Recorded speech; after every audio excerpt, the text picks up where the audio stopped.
सनातन परिवार चैनल में आप सभी का बहुत बहुत स्वागत है। आइए आज सनातन धर्म के विषय में चर्चा करते हैं। सनातन धर्म हिंदू धर्म का ही वैकल्पिक नाम है, जिसका उपयोग संस्कृत और अन्य भारतीय भाषाओं में भी किया जाता है।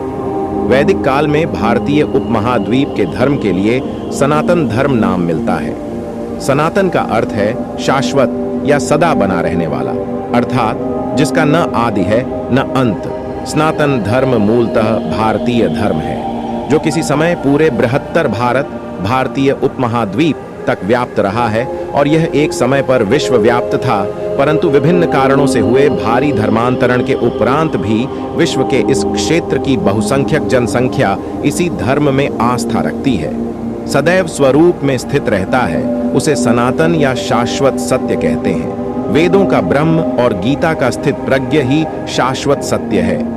जड़, प्राण, मन, आत्मा और ब्रह्म शाश्वत सत्य की श्रेणी में आते हैं। सृष्टि व ईश्वर ब्रह्म अनादि, अनंत, सनातन और सर्व विभु हैं। जड़ 5 तत्व से दृश्यमान है: आकाश, वायु, जल, अग्नि और पृथ्वी। ये सभी शाश्वत सत्य की श्रेणी में आते हैं। ये अपना रूप बदलते रहते हैं, किंतु समाप्त नहीं होते। प्राण की भी अपनी अवस्थाएं हैं: प्राण, अपान, समान और यम। उसी तरह आत्मा की अवस्थाएं हैं: जागृत, स्वप्न, सुसुप्ति और तुर्या। ज्ञानी लोग ब्रह्म को निर्गुण और सगुण कहते हैं। उक्त सारे भेद तब तक विद्यमान रहते हैं जब तक कि आत्मा मोक्ष प्राप्त न कर ले। यही सनातन धर्म का सत्य है। ब्रह्म महाआकाश है तो आत्मा घटाकाश।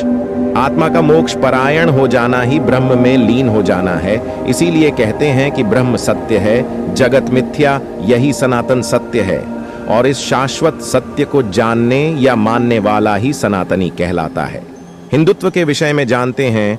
हिंदू एक अप्रभंश शब्द है।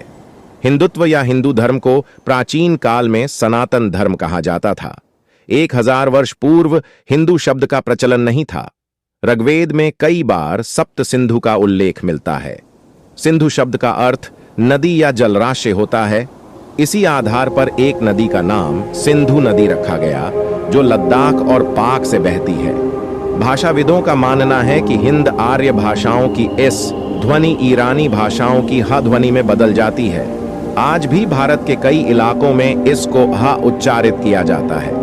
इसलिए सप्त सिंधु अवेस्तन भाषा पारसियों की भाषा में जाकर हप्त हिंदू में परिवर्तित हो गया। इसी कारण ईरानियों ने सिंधु नदी के पूर्व में रहने वालों को हिंदू नाम दिया, किंतु पाकिस्तान के सिंध प्रांत के लोगों को आज भी सिंधु या सिंधी कहा जाता है। ईरानी अर्थात पारस्य देश के पारसियों की धर्म पुस्तक अवेस्ता में हिंदू और आर्य शब्द का उल्लेख मिलता है। दूसरी ओर अन्य इतिहासकारों का मानना है कि चीनी यात्री हुएनसांग के समय में हिंदू शब्द की उत्पत्ति इंदु से हुई थी। इंदु शब्द चंद्रमा का पर्यायवाची है। भारतीय ज्योतिषीय गणना का आधार चंद्रमास ही है। अत चीन के लोग भारतीयों को इंतु या हिंदू कहने लगे। आर्यत्व से क्या संबंध है? सनातन धर्म का आर्य समाज के लोग इसे आर्य धर्म कहते हैं, जबकि आर्य किसी जाति या धर्म का नाम न होकर इसका अर्थ सिर्फ श्रेष्ठ ही माना जाता है। अर्थात जो मन, वचन और कर्म से श्रेष्ठ है वही आर्य है। बौद्ध धर्म के 4 आर्य सत्य का अर्थ 4 श्रेष्ठ सत्य ही होता है। बुद्ध कहते हैं कि उक्त श्रेष्ठ व शाश्वत सत्य को जानकर अष्टांगिक मार्ग का अनुसरण करना ही एस धम्मो सनातनो अर्थात यही है सनातन धर्म। इस प्रकार आर्य धर्म का अर्थ श्रेष्ठ समाज का धर्म ही होता है। प्राचीन भारत को आर्यावर्त भी कहा जाता था, जिसका तात्पर्य श्रेष्ठ जनों के निवास की भूमि था। सनातन मार्ग विज्ञान जब प्रत्येक वस्तु, विचार और तत्व का मूल्यांकन करता है, तो इस प्रक्रिया में धर्म के अनेक विश्वास और सिद्धांत धराशायी हो जाते हैं। विज्ञान भी सनातन सत्य को पकड़ने में अभी तक कामयाब नहीं हुआ है, किंतु वेदांत में उल्लेखित जिस सनातन सत्य की महिमा का वर्णन किया गया है, विज्ञान धीरे धीरे उससे सहमत होता नजर आ रहा है। हमारे आर्षि मुनियों ने ध्यान और मोक्ष की गहरी अवस्था में ब्रह्म, ब्रह्मांड और आत्मा के रहस्य को जानकर उसे स्पष्ट तौर पर व्यक्त किया था। वेदों में ही सर्वप्रथम ब्रह्म और ब्रह्मांड के रहस्य पर से पर्दा हटाकर मोक्ष की धारणा को प्रतिपादित कर उसके महत्व को समझाया गया था। मोक्ष के बगैर आत्मा की कोई गति नहीं, इसीलिए आर्षियों ने मोक्ष के मार्ग को ही सनातन मार्ग माना है। मोक्ष का मार्ग, धर्म अर्थ काम मोक्ष में मोक्ष अंतिम लक्ष्य है। यम, नियम, अभ्यास और जागरण से ही मोक्ष मार्ग पुष्ट होता है। जन्म और मृत्यु मिथ्या है, जगत भ्रमपूर्ण है। ब्रह्म और मोक्ष ही सत्य है। मोक्ष से ही ब्रह्म हुआ जा सकता है। इसके अलावा स्वयं के अस्तित्व को कायम करने का कोई उपाय नहीं।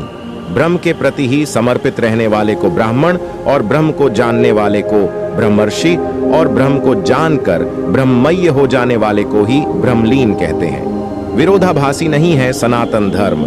सनातन धर्म के सत्य को जन्म देने वाले अलग अलग काल में अनेक आर्षि हुए हैं।